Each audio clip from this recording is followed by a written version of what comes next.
Hi everyone, good morning and welcome back to my channel and welcome to another day in my life vlog. তোমরা আমার day in my life ভ্লগগুলো দেখতে বেশ পছন্দ করো, সেই জন্য ভাবলাম আবার একটা long format day in my life share করি তোমাদের সাথে। বেশিরভাগ দিনই আমার দিনটা শুরু হয় বেড মেকিং দিয়ে, আর বেড মেকিং হয়ে গেলে মনে হয় ঘরটা 60% গোছানো হয়েই গেছে। একটা সুন্দর গোছানো বেড কিন্তু সবসময় একটা পজিটিভিটি ক্রিয়েট করে। এরপরে আমি এমটি স্টমাকে একটু জল খেয়ে নিয়ে ফ্রেশ হয়ে নেব আর গুছিয়ে নেব আজকে আমি যে ড্রেসটা পরে অফিস যাব সেটা। কাল রাতে আমি বেনুনি করে শুয়েছিলাম আর সকালবেলা শ্যাম্পু করিনি, দ্যাটস ওয়াই চুলটা একটু ফ্রিজি লাগছিল। সেজন্য আমি ভাবলাম যে আগাডোর এই স্ট্রেটনারটা দিয়ে চুলটাকে একটু স্ট্রেট করে নিই। তোমরা যদি অ্যাফোর্ডেবল প্রাইসের মধ্যে একটা ভালো স্ট্রেটনার খোঁজো তাহলে তোমরা এটা ট্রাই করতে পারো। এই স্ট্রেটনারের গেট আপটা ভীষণ সুন্দর, পুরো গোল্ড বডির উপর যাচ্ছে। এটাতে রয়েছে অ্যাডজাস্টেবল টেম্পারেচার কন্ট্রোল সেটিং, যেখানে তোমরা 100 ডিগ্রি থেকে 200 ডিগ্রি টেম্পারেচার সেট করে নিতে পারবে according to your hair quality. রয়েছে একটা লক আনলক বাটন, যেটা দিয়ে খুব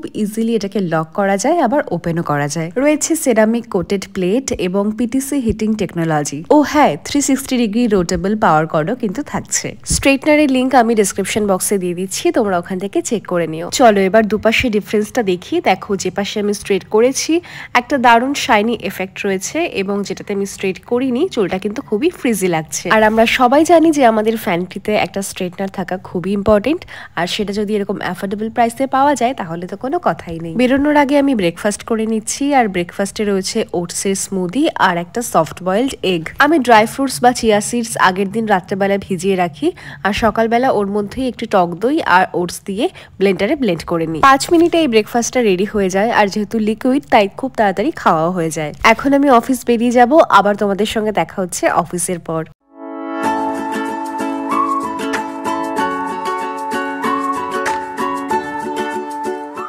আমি জাস্ট ফিরলাম অফিস থেকে, এখন 5টা মতো বাজে। আর দেখো আজকে এই পার্সেলটা 5টা বক্স ডার্মাকোর। অ্যাকচুয়ালি ওদের ওয়েবসাইটে অফার চলছিল বেশ ভালো, আর ভাই আমার জন্য, ওর বন্ধুদের জন্য, সবার জন্য অর্ডার করেছে, আর টোটাল 5টা বক্স এসেছে। তো ডিফারেন্ট প্রোডাক্ট রয়েছে। তো এগুলো আমি আনবক্স করব বিকালে, কারণ কোনোটাতেই লেখা নেই কোন প্রোডাক্ট কি আছে, তো আমি জানি না আমারটা কোথায়, তো সবগুলোই খুলে দেখতে হবে।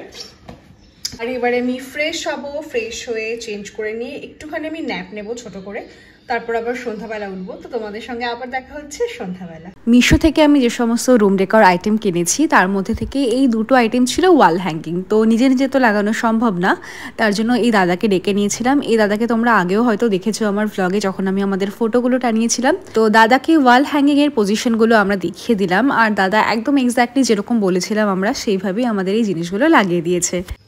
Good evening. ভাই আজকে সন্ধ্যাবেলা এসেছে আর সবার জন্য নিয়ে এসেছে ভেজিটেবল চপ। আমার তো এই চপটা ভীষণ ভাল লাগে, যদিও আমি খুব একটা চপ খাওয়া হয় না আমাদের, বাট খেলে এটা খাওয়া হয় মাঝে মধ্যে।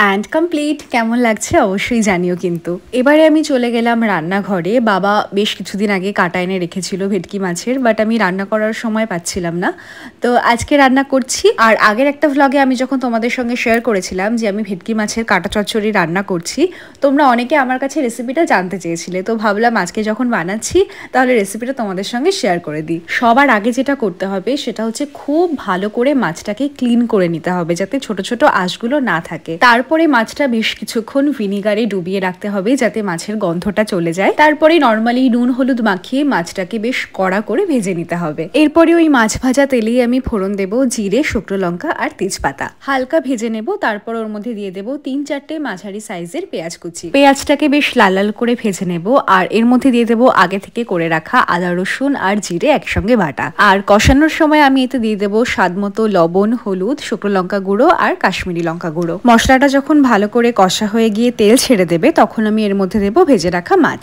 মশলার সাথে মাছটা ভালোভাবে মিশিয়ে নেব যাতে মাছের যে ফ্লেভারটা সেটা মশলার সাথে মিশে যায়। এরপরে জল দিয়ে খানিকক্ষণ ফুটিয়ে নেব। পুরো ব্যাপারটা একটুখানি গামাখা হবে। কাটা চচ্চড়ি খুব একটা ঝোলঝোল কিন্তু ভালো লাগে না, একটুখানি কষা কষাই ভালো লাগে। রান্নাটা যখন অলমোস্ট হয়ে যাবে তখন আমি এর মধ্যে অ্যাড করব ফ্রেশলি চপড ধনেপাতা। ধনেপাতা কিন্তু এই ডিশটার যে টেস্টটা সেটাকে অনেক বেশি এনহ্যান্সড করে। আর সব শেষে অ্যাড করব গরম মশলা গুঁড়ো, গরম মশলা গুঁড়োটা অ্যাড করে আমি ঢাকা দিয়ে রাখবো 5 থেকে 10 মিনিট, তারপরে কিন্তু এটা সার্ভ করব। তোমাদের যাদের এই ডিশটা নিয়ে ইন্টারেস্ট আছে তারা কিন্তু আমার এই রেসিপিটা দেখে বাড়িতে একবার অবশ্যই বানিও, আর যারা বানিয়েছো তারা আমাকে জানিও যে তোমাদের টেস্টটা কেমন হলো। হাই, তো আমার রান্না ডান, খাওয়া দাওয়া শেষ করলাম সবাই, এবার উপরে আসলাম আর তোমাদেরকে দেখাই যে কি অবস্থা ঘরের। মানে তো এটা লাগানো হয়েছে ওখানে, ওটা খাটের উপরে পুরো আমি যাতে কুশন আর বালিশের কভারগুলোতে যাতে এই ডাস্টটা না পড়ে তার জন্য আমি ঢেকে রেখেছিলাম। বেডশিটটা চেঞ্জ করব, তারপরে খাটের উপরে যে আমার জিনিসপত্রগুলো সাজানো ছিল সেগুলো সব আমি ড্রেসিং টেবিলের উপরে এনে রাখলাম। এখানে আমার ল্যাম্পশেড, দিকে জামা কাপড়। এটা দেখে আমার এখন রীতিমতো ভয় লাগছে যে কতক্ষণ লাগবে এটা গোছাতে, তো তাড়াতাড়ি স্টার্ট করি, না হলে অনেক দেরি হয়ে যাবে। অলরেডি এখন 11টা বাজে।